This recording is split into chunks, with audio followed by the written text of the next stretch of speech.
Hello दोस्तों, मैं हूं पंकज श्रोत्री और आप देख रहे हैं एमपी टेट वर्ग 3 साइंस के टॉप 10 ऑब्जेक्टिव क्वेश्चन जो आपकी एग्ज़ाम के लिए बहुत ही इम्पोर्टेंट है। तो शुरू करते हैं। आज का पहला प्रश्न, हाइड्रोकार्बन से हम आपके लिए आज एल्केन, एल्कीन और एल्काइन तीनों के रासायनिक गुण से संबंधित ऑब्जेक्टिव को लेकर आए हैं। तो आज उनके बारे में हम बात करने वाले हैं। तो पहला प्रश्न है, एल्काइन की प्रमुख अभिक्रिया कौन सी होती है? तो एल्काइन उसे कहते हैं हम जिसमें कार्बन कार्बन के मध्य ट्रिपल बॉन्ड हो। तो एल्काइन जो होते हैं ये योगात्मक अभिक्रिया प्रदर्शित करते हैं। बी ऑप्शन इसका सही है।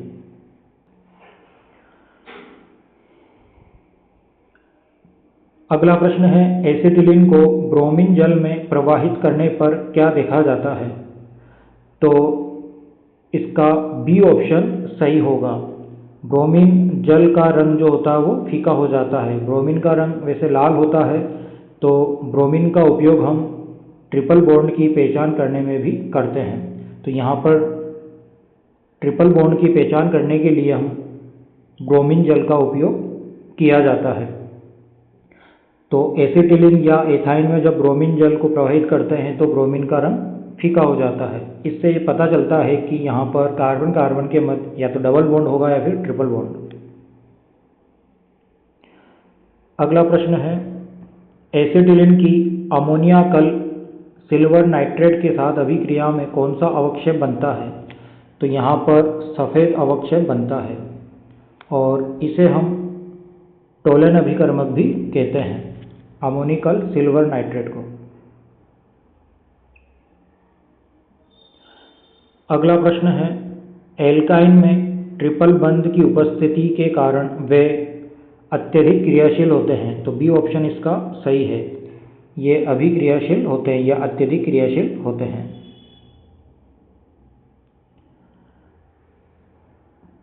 एल्काइन का हाइड्रोजनीकरण करने पर किस प्रकार का यौगिक प्राप्त होता है?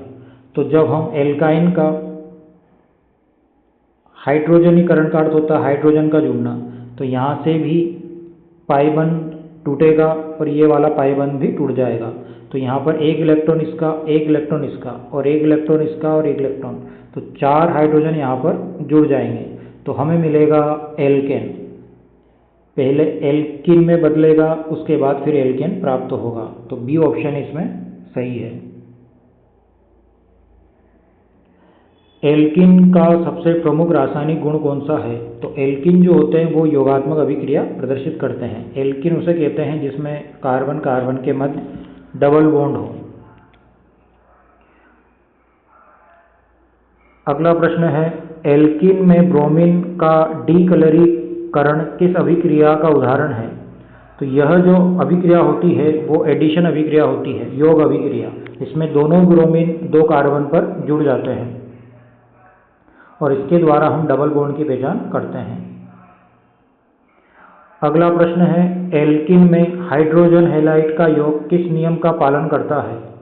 तो यहाँ पर HX जो होता है, जैसे हम हाइड्रोजन हैलाइड या हेलोजन अम्ल भी कहते हैं, तो यहाँ पर मार्कोनिकॉफ नियम के द्वारा ये HX जुड़ता है। इसमें X जो होता है हेलोजन परमाणु होता है, इस पर ऋण आवेश होता है, तो ऋणात्मक वाला भाग मार्कोनिकॉफ नियम के अनुसार उस कार्बन पर जुड़ता है जहाँ पर हाइड्रोजन की संख्या क्या हो, कम हो, जबकि हाइड्रोजन वहाँ जुड़ेगा जहाँ पर हाइड्रोजन की संख्या अधिक होती है। तो ये जो जुड़ना है वो मार्कोनिकॉफ नियम से होता है। एल्कीन में पर ऑक्साइड की उपस्थिति में HBr का योग किस नियम का पालन करता है? तो ये करता है एंटी मार्कोनिकॉफ का नियम। इसमें जो ये Br है ये वहाँ पर जुड़ता है जहाँ पर हाइड्रोजन की संख्या अधिक होती है, जबकि हाइड्रोजन वहाँ जुड़ता है जहाँ पर जिस कार्बन पर हाइड्रोजन की संख्या कम हो। तो परऑक्साइड की उपस्थिति में ऋणात्मक वाला भाग जो Br है वो उस कार्बन पर जाकर जुड़ेगा जहाँ पर हाइड्रोजन की संख्या अधिक होती है। तो इसका सही ऑप्शन होगा बी। एंटी मार्कोनिकॉफ नियम। एंटी मार्कोनिकॉफ जो नियम होता है ये पेरोक्साइड की उपस्थिति में होता है। अगला प्रश्न है एल्कीन के ऑक्सीकरण से कौन सा यौगिक बनता है? तो इसमें सब बन सकते हैं, उपरोक्त सभी। एल्केन का प्रमुख रासायनिक गुण कौन सा है? तो एल्केन का प्रमुख रासायनिक गुण जो होता है ये प्रतिस्थापन अभिक्रिया प्रदर्शित करते हैं। बी ऑप्शन इसका सही है। जिसमें कार्बन कार्बन के मध्य सिंगल बॉन्ड होता है उसे हम एल्केन कहते हैं। अगला प्रश्न है क्लोरीन की उपस्थिति में एल्केन किस प्रकार की अभिक्रिया देता है? तो इसका सही ऑप्शन होगा मुक्त मूलक प्रतिस्थापन। इसमें मुक्त मूलक बनते हैं।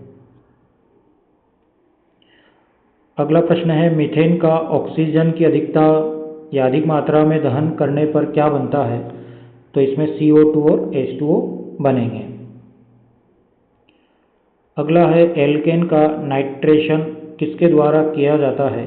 तो वह होता है सांद्र नाइट्रिक अम्ल और सांद्र सल्फ्यूरिक अम्ल। बी ऑप्शन इसका सही है।